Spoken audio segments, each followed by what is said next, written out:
साथियों नमस्कार, मैं सुरेश कुमार आज मौजूद हूँ कुंभ मेला प्रयागराज में। और इस समय हम आए हुए हैं कुंभ का एक बहुत ही प्रमुख आकर्षण का जो केंद्र है शिवालय पार्क में। यह शिवालय पार्क हाल ही में बना है, जो कि प्रयागराज नगर निगम के द्वारा बनवाया गया है। और यहाँ पर आपको भारत में मौजूद जो 12 ज्योतिर्लिंग हैं भगवान शिव के, उन सभी का दर्शन यहाँ पर एक साथ होगा। साथ ही साथ यहाँ पर आपको समुद्र मंथन का भी जो है मूर्तियाँ दिखाई देंगी। साथ ही साथ आपको दिखाई देंगी एक विशालकाय नंदी की मूर्ति जो यहाँ पर आप देख रहे हैं। अब मैं यहाँ का पूरा बारी बारी से व्यू आपको आगे लेके करके दिखाता हूँ। जानकारी के लिए और बता दें कि यहाँ पर प्रति व्यक्ति शनिवार और रविवार को छोड़कर शनिवार और रविवार को 100 रुपये का शुल्क लगता है। बाकी के दिनों में यहाँ पर 50 रुपये का शुल्क लगता है। और 60 साल के ऊपर के जो वरिष्ठ नागरिक हैं उनके लिए जो शुल्क दर है उसमें छूट दी गई है। उनका सिर्फ हाफ रेट लगता है। और 4 साल से 12 साल तक के बच्चों का भी हाफ रेट लगता है।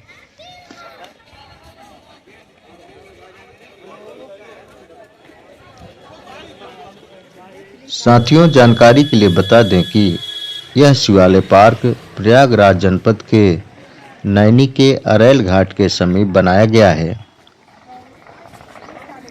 यह शिवालय पार्क भारत के नक्शे के आकार के अंदर जितने भी भारत के प्रमुख शिवालय हैं उनको यहाँ पर बनाया गया है, जो शिव भक्तों के लिए बहुत बड़ी खुशखबरी है, क्योंकि वो एक साथ एक ही जगह पर भारत में पाए जाने वाले सभी प्रमुख शिवालयों का दर्शन कर पाएंगे। साथ ही साथ यह स्थल भारतीय मंदिरों और पुराणों की महिमा तथा कारीगरी को दर्शाने का एक बेजोड़ उदाहरण है। इसके अलावा यहाँ पर समुद्र मंथन तथा महाकुंभ से संबंधित कई कलाकृतियां बनाई गई हैं, जो प्रयागराज में लगने वाले महाकुंभ की विशेषता को दर्शाता है। तो आइए चलते चलते थोड़ा कुंभ मेला पर भी चर्चा कर लेते हैं।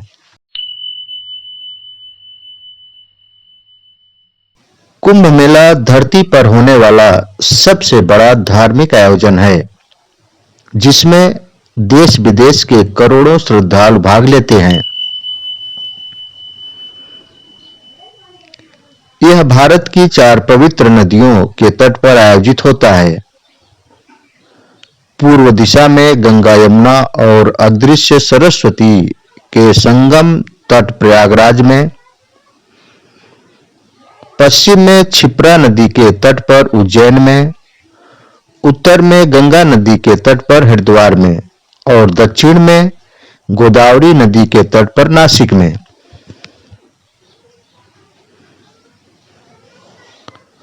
वस्तुतः कुंभ का शाब्दिक अर्थ कलश होता है। इस कलश का हिंदू सभ्यता में विशेष महत्व है।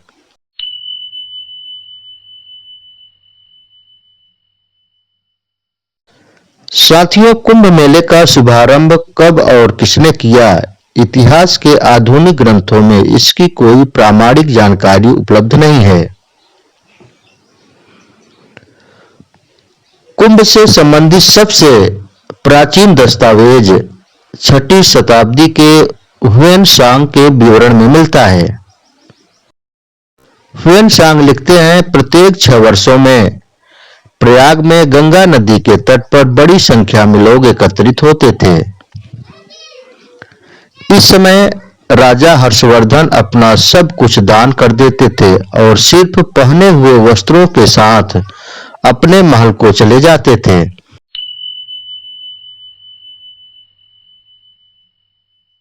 कुंभ पर्व के आयोजन से संबंधित 3 पौराणिक कथाएं मिलती हैं, जिसमें सर्वाधिक महत्व समुद्र मंथन से संबंध कथा को प्राप्त है। कहा जाता है कि एक बार इंद्र देवता ने महर्षि दुर्वासा को रास्ते में भेंट होने पर जब प्रणाम किया तो दुर्वासा ने प्रसन्न होकर उन्हें अपनी माला दी थी, किंतु इंद्र ने उस माला का आदर न करके अपने हाथी के मस्तक पर डाल दिया, जिसने माला को सूंड से घसीटकर पैरों से कुचल दिया। इस बात पर दुर्वासा ने कुपित होकर इंद्र को श्री विहीन होने का श्राप दे दिया। महर्षि दुर्वासा के शाप के कारण जब इंद्र राज देवताओं सहित श्री विहीन हो गए तो दैत्यों ने उन्हें पराजित कर दिया। सब देवता मिलकर भगवान विष्णु के पास गए। भगवान विष्णु ने उन्हें दैत्यों के साथ मिलकर क्षीर सागर का मंथन करके अमृत निकालने की सलाह दी। तब संपूर्ण देवता और दानवों ने मिलकर समुद्र मंथन किया। इसमें मंदरांचल पर्वत को मथानी तथा वासुकी नाग की रस्सी बनाई गई। भगवान विष्णु ने कच्छप रूप में मंदरांचल पर्वत को अपनी पीठ पर आधार प्रदान किया। साथियों, समुद्र मंथन में अनेक रत्नों के साथ अंत में अमृत कुंभ भी निकला। अमृत कुंभ निकलते ही देवताओं के इशारे से इंद्रपुत्र जयंत अमृत कलश को लेकर आकाश में उड़ गया। दैत्यों ने अमृत कलश छीनने के लिए जयंत का पीछा किया। अमृत कलश पर अधिकार जमाने के लिए देव राक्षसों में 12 दिनों तक संघर्ष चला।